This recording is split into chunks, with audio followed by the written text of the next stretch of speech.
Hi, everyone. I'm just going to give our attendees 2 more minutes, and then we'll start our fun session and open Q&A. Excited to have you guys join our open HR Q&A session. And this is a fun session. We are in a very fun and happy place right now with our podcast hosts.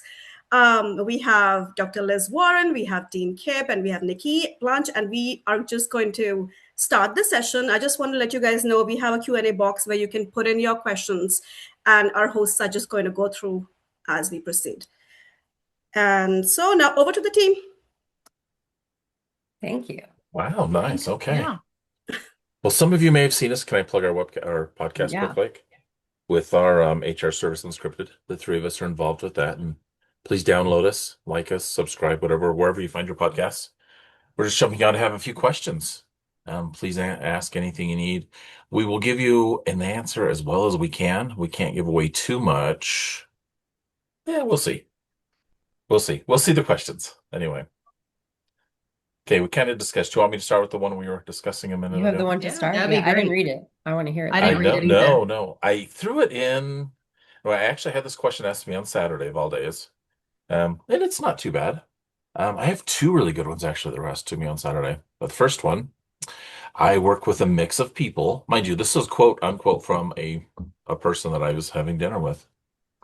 I work with a mix of people, all races, genders, etc. A majority are male. We have 3 or 4 females in our work area. One lets us know every time we talk to her that she's very gay and make sure we're all aware many, many times. So safety meetings, getting together, briefings, any small talk, she tells us. Well, she's been part of our team as long as I've been there, 20 plus years. We all know her. We usually don't even listen to her rants. Um, you know. So first they brought in a brand new person who, after the first safety meeting and she went on her rant, went to the manager to complain. So that's the scenario. For all of us long timer, it's normal. We ignore it. It's no big deal. But this new person's highly offended and is really after this person now. How do we get this person to calm down, quote unquote? So what is it they're offended by, that it keeps coming up, or the fact that she's gay? That's the question. I didn't get that piece of it. They was just offended that she was talking about being gay, and we're like, okay. Yeah, you're allowed to. Yeah. So apparently this young person is very adamant to get this other person in trouble. And I'm just like, what is the issue here? Well, okay.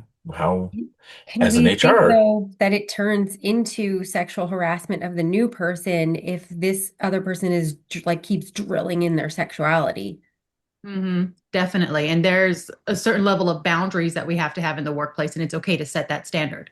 Like if you're gay in the workplace, fine. Mhm. Does it have to be part of every conversation? No, because at that point, that's when you start, like Nikki said, drawing into where it could become sexual harassment. I'd also like to know what the context is. Like, I feel like in a heteronormative culture, you like people, I say my husband, you say your wife. Like, is it just that the person keeps referring to their spouse in the wording that is not expected because they are gay? Like, that's not really, I don't think that's offensive because that's kind of a normal way that people talk. Like Yeah. you mentioned the people you live with at work. well, yeah, his Exactly. understanding is he's worked with her for so long that no one cares. It's like, okay, it's almost like a running joke. It's like, okay, they're going to say this and we're going to go on. No big deal.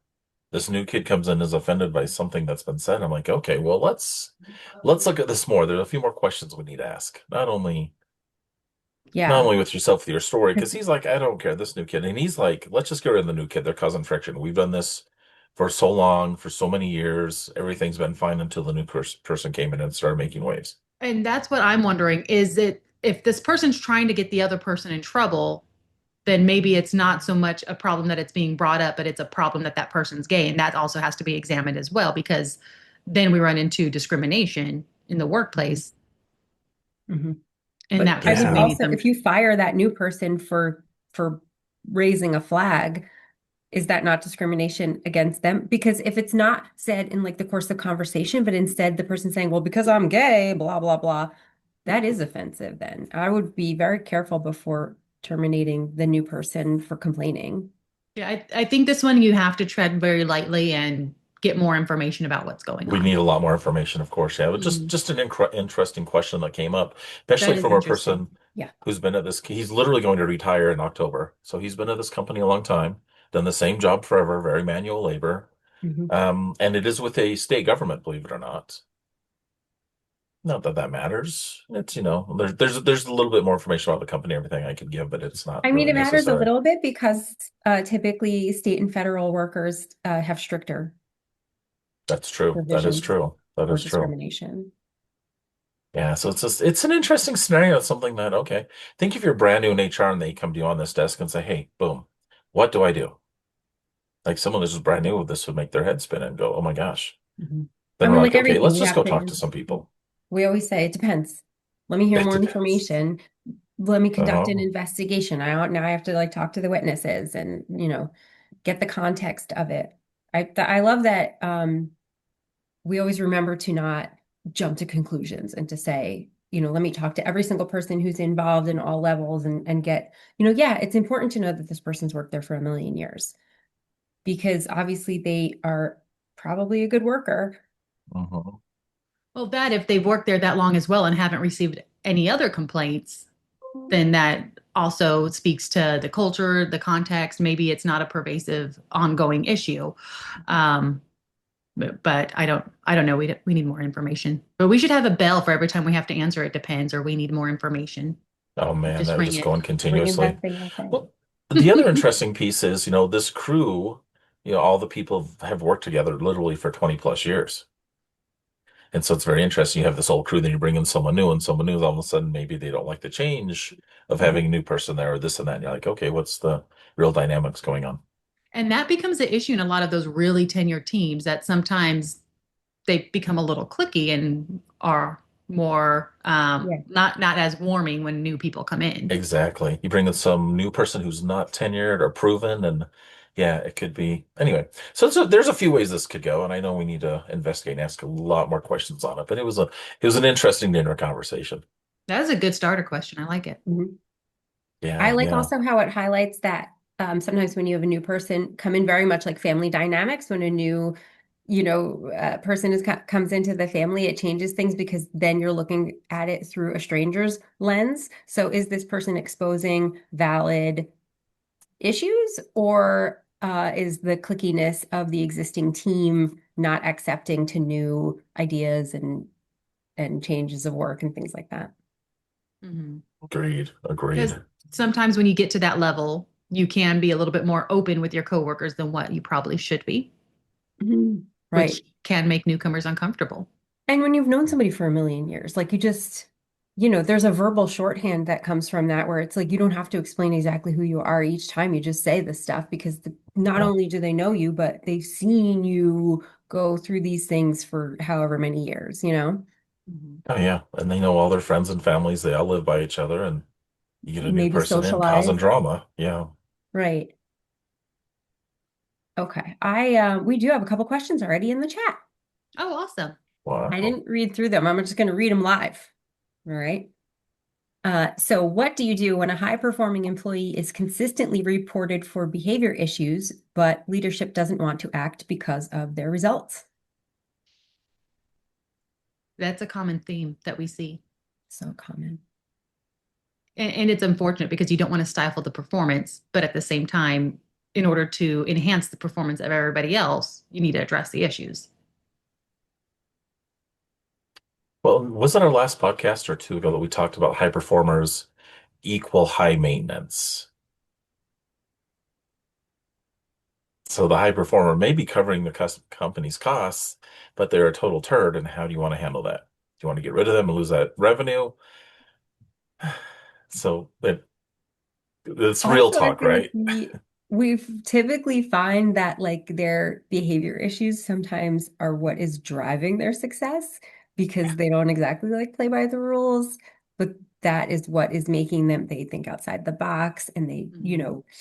are typically like very driven and they think to themselves, I'm going to do this even though it's not the protocol and I'm just going to beg for forgiveness later because they shoot their shot and if it's successful, which it typically is, it's like, yeah, but look what I did. Look what I did for the company. Look how much money I made them. Exactly.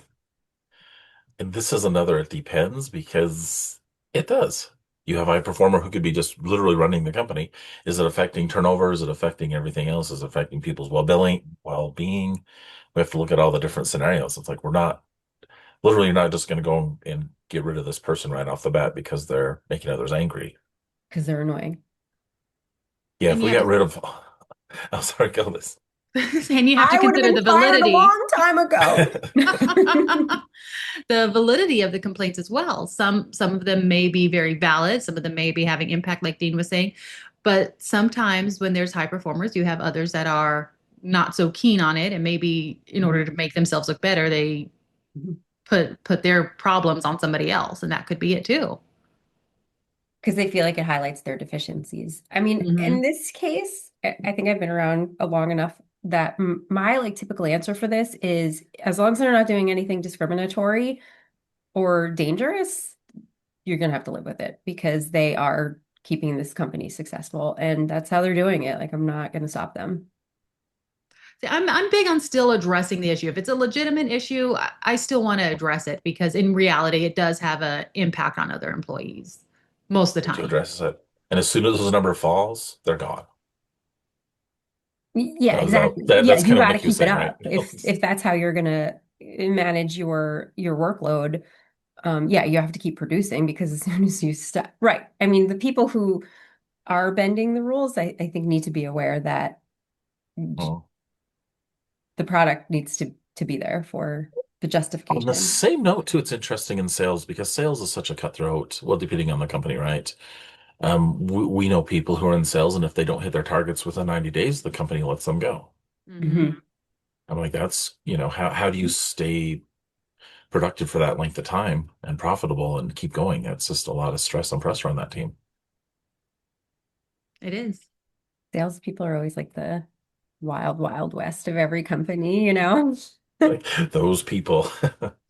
I love salespeople. I think they're fun. They're usually very dynamic. If they're good, like they're good at what they do, it's just like a certain personality type that I feel is very good at that. And they make a lot of companies run. So, I we all have agree. our strengths. Sales teams are definitely an important part of the company. Very important part of the Every company. Yep. company. Right. Very outgoing. Very outgoing. Yeah. And Hmm. as long as they're good at what they do, let them do their thing. Mhm. Sometimes they need their hands slapped when they get out of control and they know. Got to keep the reins on. But doesn't everybody? Keep the No. reins on. No. Did you watch too many mafia movies this weekend, Dean? I have watched no movie. Well, we can discuss after what movies I actually watched. It was a very themed watching routine. Yeah. Well, just tell us the theme really quick, and then I'll read the next question. It was all Disney related. We went to three Disney shows, believe it or not. No Nice. idea at Yeah. all. And Disney, if you'd like to sponsor, please get a hold of us. Contact us solutions@hrservicing.com. There you go. A little plug for us. Okay. So the next question, I just read the first line, and I'm going to say this one does also come up a lot. Thank you very much for the question. We're not saying who sent in the questions, just so people can remain anonymous and feel more comfortable if you have like a sticky one. So this person says, I have a protected class employee who is performing at a C minus. She fits in with our culture, seems smart enough, but I don't think she's a good match for her current position. We have an opening coming up in a position that would be a better fit for her, but it is lower level.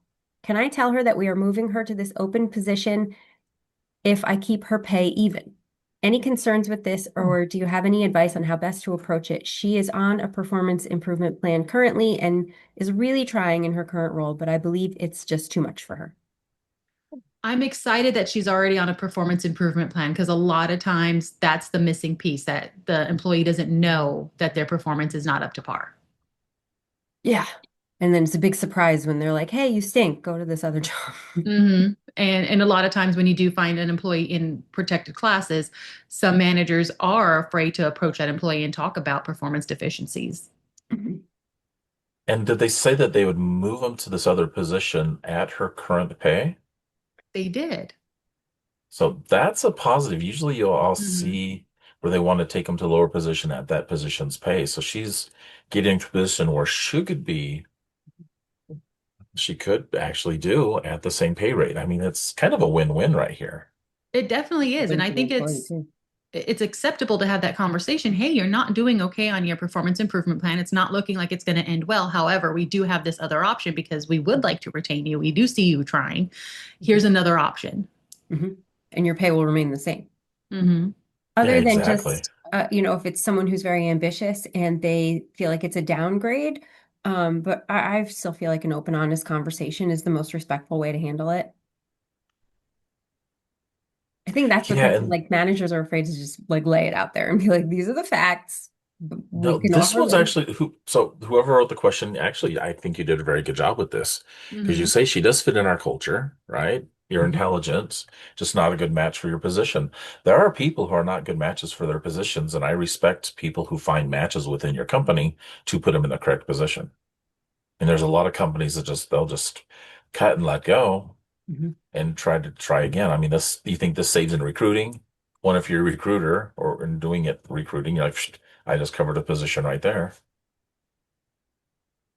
So Mhm. this one's good. I'm okay with everything Yep, said. on the right track, Mm-hmm. and I would say just another conversation about it. But yeah, if you can keep their pay whole. I mean, we don't have all of the information, so we don't know if this other position is like a downgrade in any other types of benefits, like maybe PTO or stock options or things like that. So if those factors come into play, then obviously there'd be a more. Could be different, yeah. Yeah. Mhm. Well, then when you have the open conversation too, you say, "Hey, you're not being productive in this position, but we have a position we think you'll be Mhm. successful at. Mhm. Let's take and run with it." I mean, you Mhm. could sell this position and make this person say, "Oh, I'm not doing so great. Let's go to somewhere I can be great." Mhm. I would like to Hmm. add that just the fact that this just the fact that the person is in a protected class, it's good context, but it doesn't relate really to the question at all. I just wanted to also include that because that was in the question. Oh, that's true. A protected class. Yeah, yeah. And if, protected class, if you're not doing your job and it's documented well. Mhm. Also, I'm So kind that's of good. getting to the point where I feel like everyone's in a protected class just because it's like everyone has a race, you know, Mm-hmm. everyone has a gender. It's just so I feel like we're treating everybody the same, no matter what is The going key on. is That's a good thing. consistency and documentation. Mhm. Yep. Yeah. Yeah, that's true. That's a good question. And they're Um, doing the good thing, so it's good. It's always nice to have a question where it's like, oh, good, you pretty much answered yourselves, but you're going the right way. It's like comes out positive. mhm. Guys want the next one? Yeah. Is this a platform in which we can discuss the interactive process for accommodations? For example, would an interactive process be necessary because someone needs to refrain from one essential job function for 4 to 6 weeks due to a medical complication from surgery? We have other tasks the employee could do during that time. They are unable, during the time they are unable to perform the essential function. Okay, wait, A no. good question. Sorry, I can't read and absorb at the same time. I gotta read it. Um, Okay, so I like to encourage clients to engage in the interactive process even when they're not legally required to do so, just because I feel like it's a best practice. But my Mm-hmm. first question here would be, is the company covered by, I'm going to say ADA, I'm assuming this is ADA. Meaning, do you have 15 employees at least? Would be the first question. And then if they say that they have other things that they could do, that's great. So let's look at their job description. What do you guys think? Yeah, I I took it agree. as like, yeah, yeah. Oh, sorry. Go, doctor. Tell us. Oh, that was the extent of my answer. I agree. No, I agree. Well, I took it more of a workman's comp kind of question, where this person can only do this for, was it like 4 to 6 weeks? Mhm. Maybe, there was an injury or something. It could be an injury outside of work, and they're just being, you know, saying, okay, we understand you can't do your current job, but we have these positions you can do for the time till you're healed, which that's fine. I say, yeah, And I agree. whenever it's short term, whatever you can do to keep the employee on, um, that helps with retention, helps with workplace satisfaction, Uh-huh. and saves you from having to recruit down the line. So it Mhm. makes sense to help the employees when possible. I agree. And if you have work for this person already, that's great. You have work that's someone else. Good. Let's keep everybody busy. Right. Especially people that are willing to come to work and do something that's not their main task and something that's maybe, a little different. You don't see that as often as you should nowadays. Mhm. It doesn't say what state, but I would like to call out that it is state dependent. Some states have more strict rules on accommodations. If this person would like to let us know what state, maybe we can give a little bit of extra information. It's still a good question. Okay. Very good question. That one comes up frequently as well. Just the interactive process in general, um, which I find fascinating. Just because I'm just glad more companies are talking about it and accessing it. There's so much information online and askjan.org where you can learn about it. And that's why I'm saying, like, even the clients who are not 15 or more employees, even those who don't really have to do it, I would say go there anyway. See what like the guidelines are and if it's possible for you to accommodate. And the key is reasonable accommodation. If it's an undetermined period of time off of work, that's not necessarily reasonable. There are some requests that just aren't reasonable. And that's why the ADA process, the interactive process, is so important because you could document those trends and justify future decision making and make whatever makes the most business sense. And also, like the employee can request something in accordance with an accommodation, and then the employer is more than welcome to review that and come up with an alternative solution that maybe makes a little bit more sense. Mm-hmm. That's where that's where the interactive part comes in, where it's like, yes, we're receiving it, we're reviewing it, and here's our ideas. Does that work for both of you? And sometimes you do have to go back and forth with the medical provider a couple of times to find the right solution. But it can be worth it.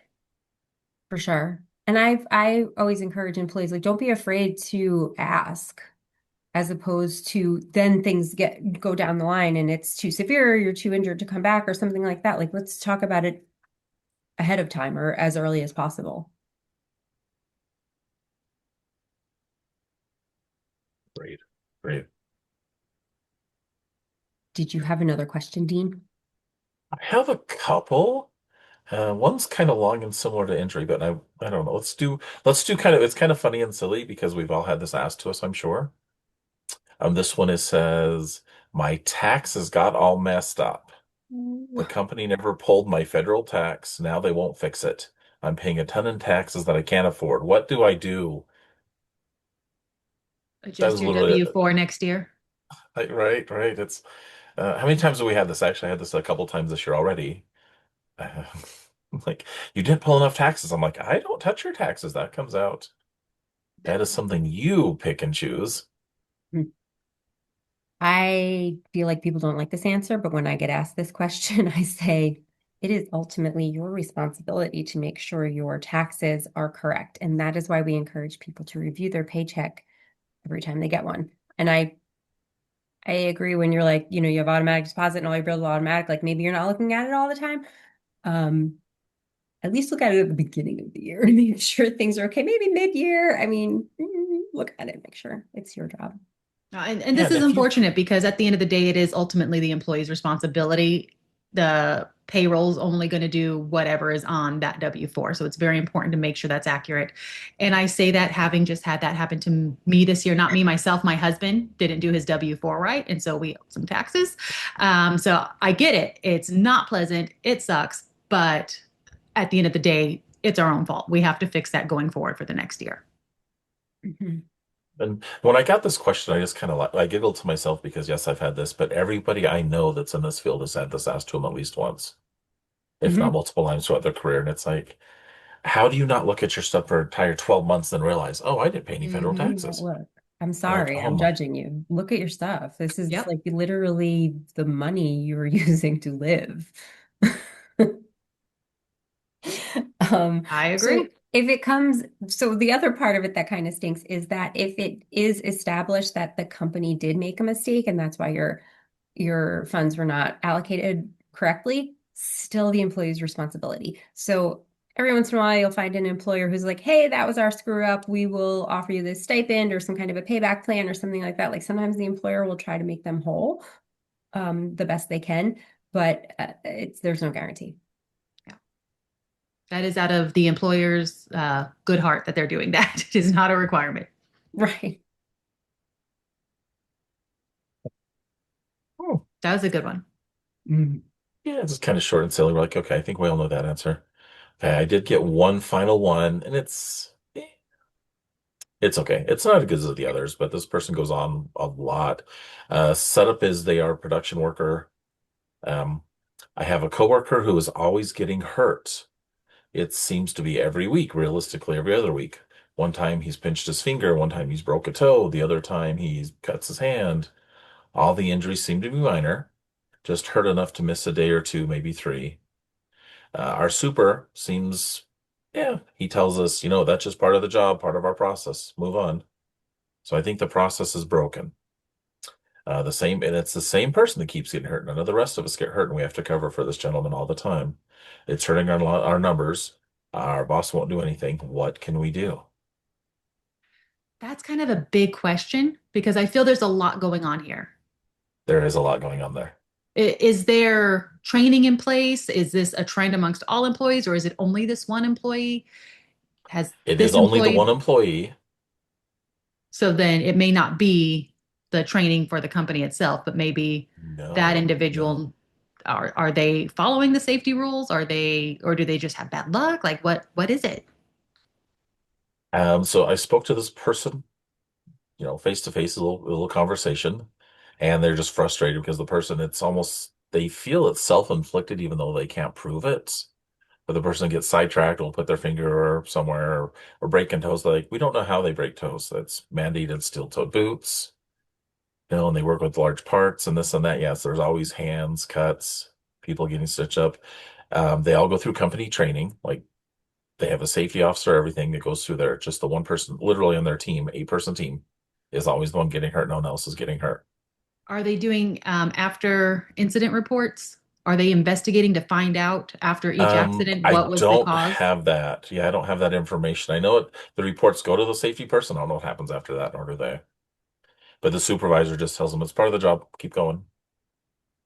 That attitude needs to be adjusted. The supervisor's kind of a turd. Yeah, That attitude's not healthy for any work environment, really. But if it's just one person and it seems to be a theme, we need to find out if that person is following proper safety procedures. And if not, we need to address that.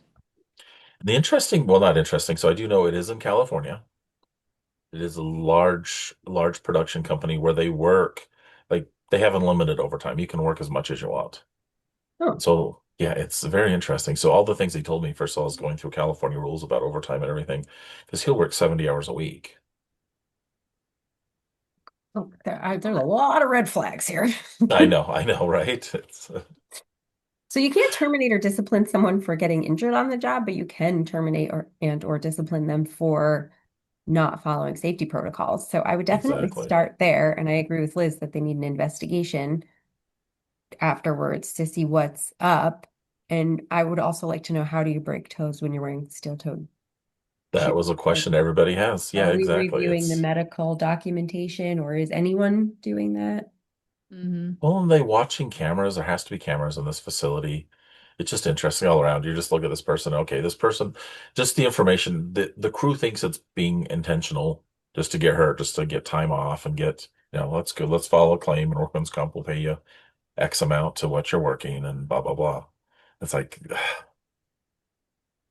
just a lot of silly injuries, just enough not to really get permanently hurt. That's why I would like to know if anyone's reviewing the medical documentation, because Mhm. I hate to say it, but we've seen it. I started my career in workers' comp. There were a lot of people who were either exaggerating their injuries or were just fabricating them straight up. And I mean, sometimes they would even find like shady doctors who would justify it with the documentation. But sometimes, like when push comes to shove, they were not able to produce the documentation. Then it's like, okay, well, you're not actually hurt, or if you are, go to this IME, independent medical exam that we've appointed. Have a couple of other providers state the same thing that this provider is stating, like what your injury is. Hmm. It's interesting. It's a very large company, makes lots and lots of money. And it's like, okay, does this one little thorn in the side, do they Mhm. have time to even deal with it? They're just looking at big dollar signs down the road. Clearly, A they have money to large spend if company. they're giving that much overtime in California. Oh yeah, yeah, which Yeah, is crazy. Yeah, it's just nuts. that is a oof. But also I feel like sometimes people with nefarious intentions see that. They're like, look, I'm working with this huge company. Clearly they are flush with money and I want a piece of it, Yeah. And if I can work my one shift a week and then take the rest of the week off, I'm okay. right? It's Mhm. like, but why would you want to live that way? It's like, come I mean, I like to sleep at night, but just you never know. on. It was an interesting question. I can see the frustration on this person. It's like, it would be frustrating. Your team's carrying you. You have one And person who's being dumb.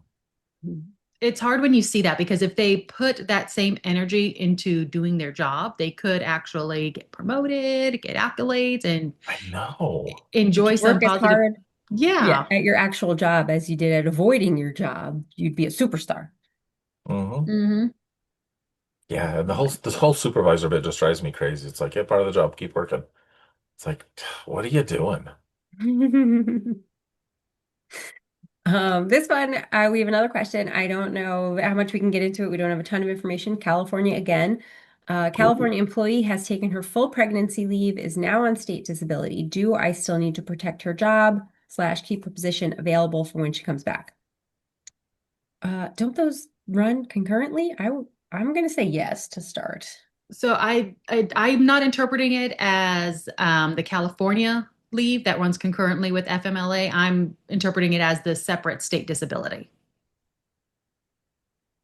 But I once mean, they're on that separate state disability, I don't believe it's any more considered a protected status. oh, really?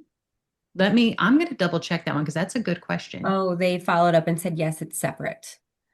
Considering California, it's a very employee-friendly state without having like all of the robust information with this question, I definitely would say, I mean, like, why are you looking to immediately get rid of the person is my other question. Are they not, do you not expect them to do a good job when they return? Okay, so I got some more information. The state disability does not provide job protection. It's only their income protection, so they're getting that income.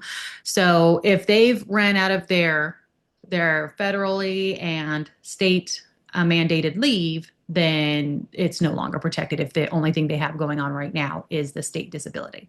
Hmm. I'm wondering how they're collecting state disability, like if they're not on a protected leave. Is that runs through the state? So it's like filing disability, but for your lost the word, but for your income protection. Mhm. So for this one, it's, you have to look at federal protections plus the state protections plus any reasonable accommodations that follow that, which typically goes into just, ADA things.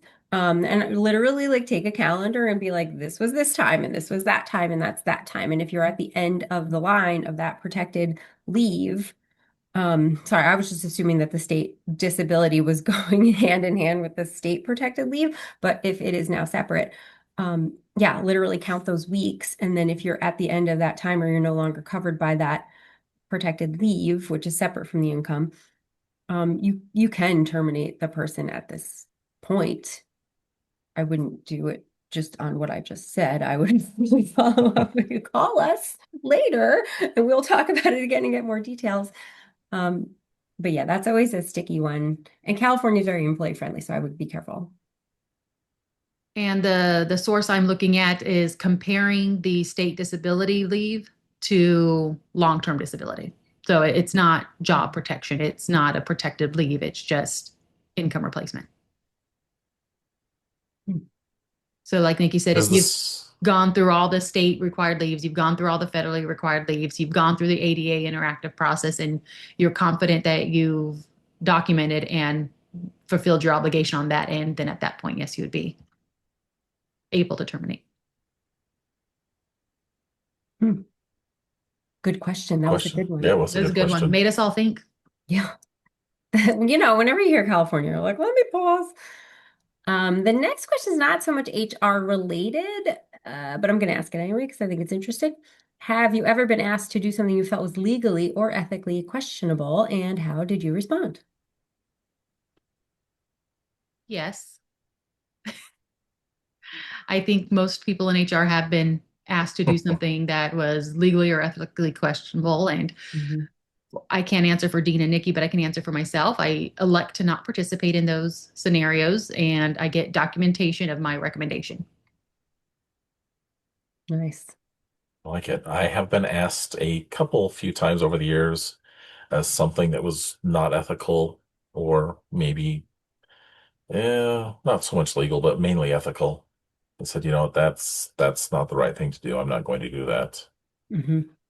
Yeah. It's like, no, we can't go that route, and that's da da da. So yeah, just step back. Yeah. I, for me, like I kind of pretend that they didn't ask, and I just like treat it as any other typical question and say and give my follow-ups. Okay, what's this and what's that and where are we moving forward from here? What's the end goal?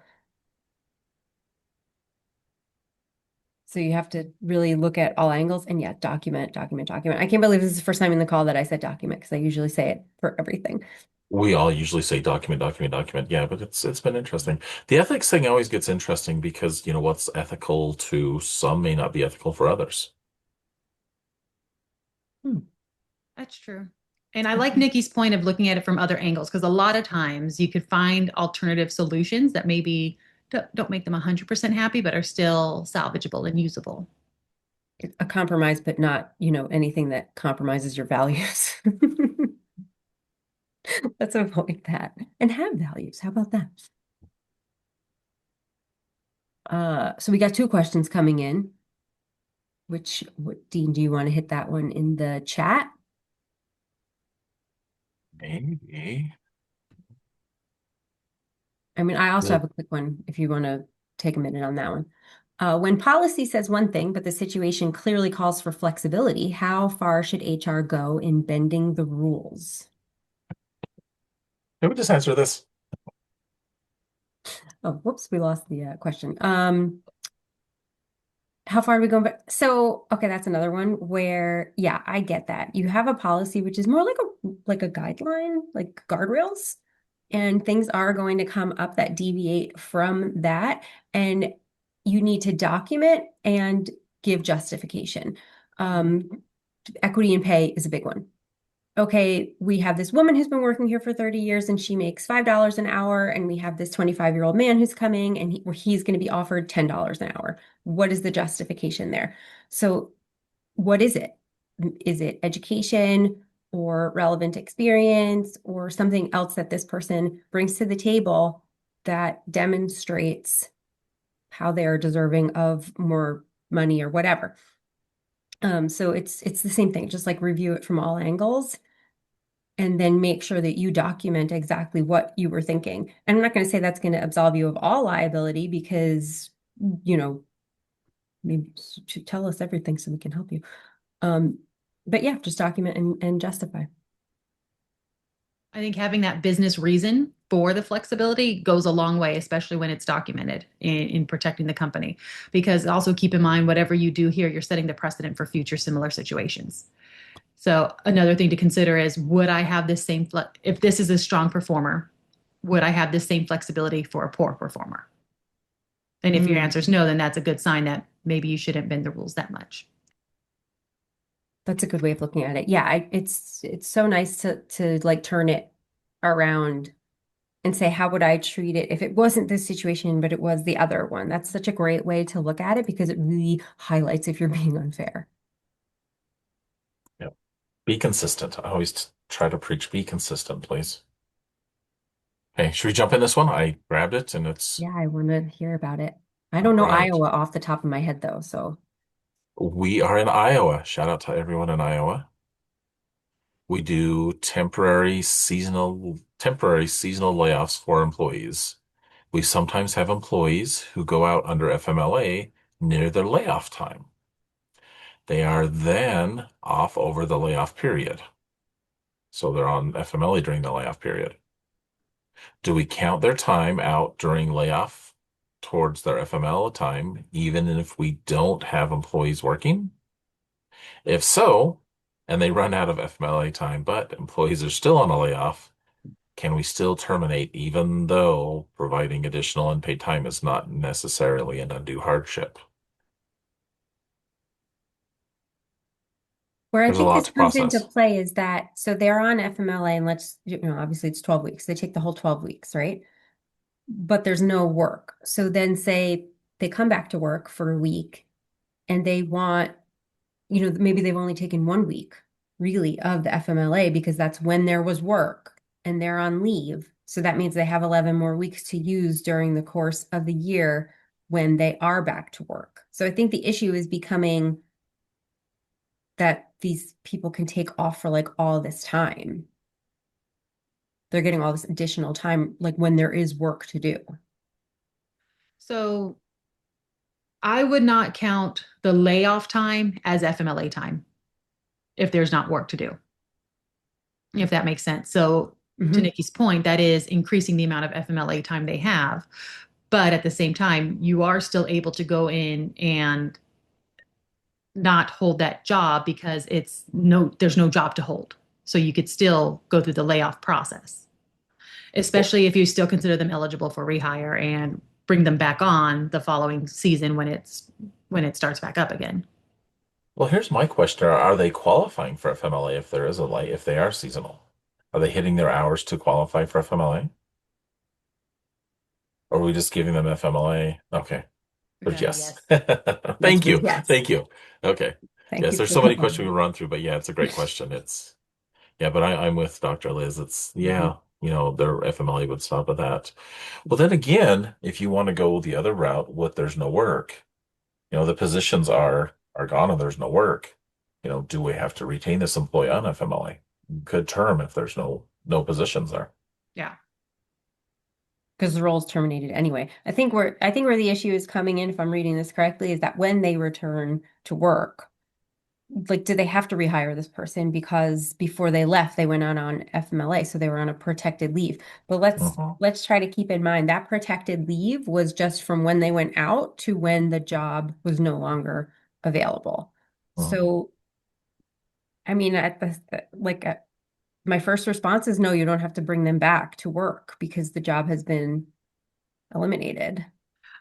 I'd like to add a caveat to that when doing the FMLA paperwork, you explain to them and put the end of FMLA date as the end of that assignment and have that conversation with them at the time. Your FMLA is ending at this point because this is when your job ends. Oh, that's actually great. Yeah. Right. Because I think we've been doing this a while, so we can kind of make some assumptions from the question. I'm getting the feeling that some people are using this as you must rehire me when this job opens up again because I was on leave, when really that's not the case. If it's someone who's not reliable and you're not getting, consistently the last couple of weeks of work for them, then you can go ahead and move on to another candidate or hire someone else who is more reliable. Mhm. And the layoff times are about lack of work, right? The work ends, so that's why everybody's being laid off as in seasonal Mhm. workers. Yeah, like probably, landscapers who in the winter time there's not, work for them or something like that. I always try to like equate it to like what kind of a job would this be so I can understand in like while I'm thinking it through in my own head, it's how would somebody only have work 9 months of the year? Oh, well, if there's snow on the ground for 3 months, then they're not cutting grass, I'll tell you that. So we have another question. It is about 1:45 in the hour. So we have about 15 minutes left. Is that correct? Mhm. Yep. I'm hiring a person who is targeted to take on an operations director position in 2 years when the current person retires. The person has a perfect background but is completely new to the industry. To help her learn the business, we are offering her a position that she is overqualified for, but paying her what a senior person in that position would earn. Excuse me, due to her other experience. Although she is brand new, how do I classify this to avoid discrimination against others in the position? Okay, the candidate is aware of the planned future for her if all goes well and knows that the starting point is not expected to be her permanent position for more than a year. What else should I be considering? I'm sorry about how I read that because it didn't even make sense to me. I think it's a little sticky because you're essentially creating a guarantee of employment. You're guaranteeing a promotion in 2 years. You're guaranteeing a pay rate increase. You're guaranteeing a lot. And in reality, she could start and in the 2 years not perform at the level expected. So that's Well, my then what first if the concern. and what if the operations director decides in 2 years, I really don't want to retire for another 2 years? That's Mhm. always, yeah, that's a serious concern. And it It happens. happens. It happens a lot right now. Hmm. Right, that somebody thought that they were prepared for retirement, but then, Mm. due to economic conditions, they're like, well, I still feel okay. I can still work for a little bit longer and put myself in a better financial position. So I had a little bit of a different idea where I feel like if they do want to bring her into this other position, or other department, I guess for lack of a better term, I would create a new role because then you wouldn't have an issue with the salary banding because it sounds like there's some compression going on there. Hmm. Um, and call her if she's senior because of her overqualification, call her a senior, like call her what she is, Yeah, or junior to the next role up, or assistant to the next, however you're going to word it. But don't just like slap her into an existing role because you have it and it like kind of makes sense. Like make it make sense then. I agree. That's a good solution. Like if you still want to go forward with this plan, then create a role that is appropriate for the pay that you plan on offering and that the responsibilities that she'll be doing. And if that other person decides not to retire, that is the liability that the company is taking on, bringing in this person before they really need her. Hmm. Like that's the risk you're taking. So new job description as a senior, whatever they may go into. And maybe even a completely new salary band if needed. Hmm. This That's a is good one too. We a got lots great of good questions question. today. Yeah, fantastic questions. I really want to overthink this last one. It's like, okay, but no, we'll run out of time quick. Like, it's interest. What's that? I'm just overthinking the last one. It's kind of interesting how throw some person, it's like, okay, how am I going to make this person fit in my organization? Or they need to take over in a couple years if that's a possibility. Now, in today's economy, it's too hard to plan for job changes like that in 2 years. Mm, I think it was the next year. But I think that also highlights that a lot of companies get really stuck on their headcount number and they like don't want to deviate from it, even though it makes more business sense to do so. Or it might be because they have to present it to stakeholders or the board and say, we only have this headcount instead of saying like we need to add a headcount and these are the reasons that are totally justified. Or maybe they're not because it's just an assumption that this person's going to retire next year. And props I to this agree. company for succession planning early on. I mean, that's Mhm. good. A lot of times that goes by the wayside. So I'm glad that y'all are thinking ahead and thinking about the future. Can I react on this? I want to react clapping or something. No, I can't. No react button here. Yeah. I don't There, know You it's if have interesting a, there with you the have to click on succession the raise planning. hand. Oh, no, that's not it. No, the I thought succession there, planning of this, I was thinking about as well. And it's like, well, our succession is we're going to hire outside, we're going to hire external to replace an internal candidate. We should look at internal first. Anyway, that's a different topic, different subject. I think that's a good subject. I'm assuming if they've gotten to this point that they've already looked internally, but it's very important for companies to look and train internally whenever possible. That goes a long way towards retention, satisfaction, productivity. Agreed. Agreed. Oh, I think So, several people in that scenario have their work cut out for them just because of what you said. Typically, a team that has already been there is going to be like, well, why are you bringing in this new person? You really have to justify why you're bringing in an outside person, which is frequently very successful. You just have Hmm. to have a reason for it and Especially the be higher ready level for the it. role. Yeah. yeah. And be very ready to have honest conversations with those in the current department to say, these are the things that you don't have. I mean, it's a hard pill to swallow, but But it's good for their development. That's how they learn and Yeah. grow. And in reality, if you have 2 years, that may be sufficient time to train somebody up for a position who's internal. Hmm. Um, but if the talent's just completely lacking, then that's a whole nother conversation that, like Nikki said, you need to have with the employees and see what's going on and why aren't we there and why are none of our employees a fit for that. Mhm. And if you have a few employees on the verge, you just may piss them off and they will walk. You may I lose a was couple just very, I yeah. was just gonna So say you might lose some people to attrition. Yeah. Hmm. thank you. That's a nice way to say it. But yeah, yeah, we may lose some experience through attrition. So we'll see. It'll be interesting. I always want to know where what, what the companies do and see how they're set up. Is it a company of 10 people where, okay, is it 1,000? You never know. Right. That does make a big difference, right? Hmm. I mean, sometimes in those cases where you're bringing in someone from outside, it's because you're poaching them maybe from a competitor and you're wanting to implement some of their procedures because you think it's like they have a better situation, and they can bring that kind of protocol to your own company. So I feel like that would be a justified reason to look outside for someone because you want that like fresh idea and new vigor. That's the other part of it is that sometimes when people have been in a role for a really long time, like you become complacent and you're like, this is how we do it and it works, and I'm not interested in examining or improving. So you want that new person to come in and kind of breathe some And I life. think we talked about it a little bit before. I don't remember when or if it was on the podcast, but a lot of recruiters now are looking at longevity. Like too much longevity in the workplace is bad for creativity. It's bad for working collaboratively with new groups of people. So, well, I'd say it bad. I don't mean bad, but it can be a sign of these things. So sometimes bringing in somebody from the outside is a refresher. It's a new set of eyes. Mhm.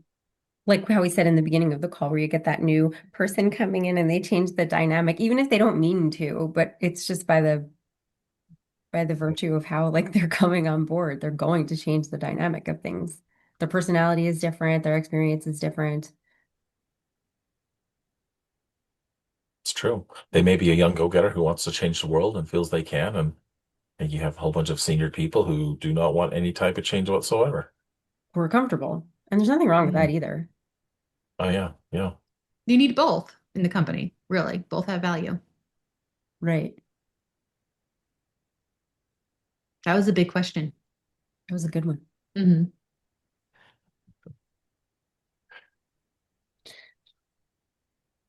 Do we have I've gone through anything my running? list.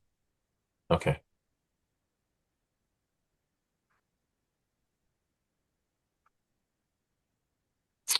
There's So a here's one we little. were Oh, kind of go. talking about a little bit before the before the webinar started.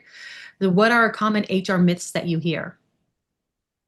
And I liked our conversation because we were talking about how we don't necessarily hear myths, we just hear lived experiences of poor HR, Hmm. which give HR a reputation. Where the myth comes from. Hmm. So common ones are like HR is just a cost center.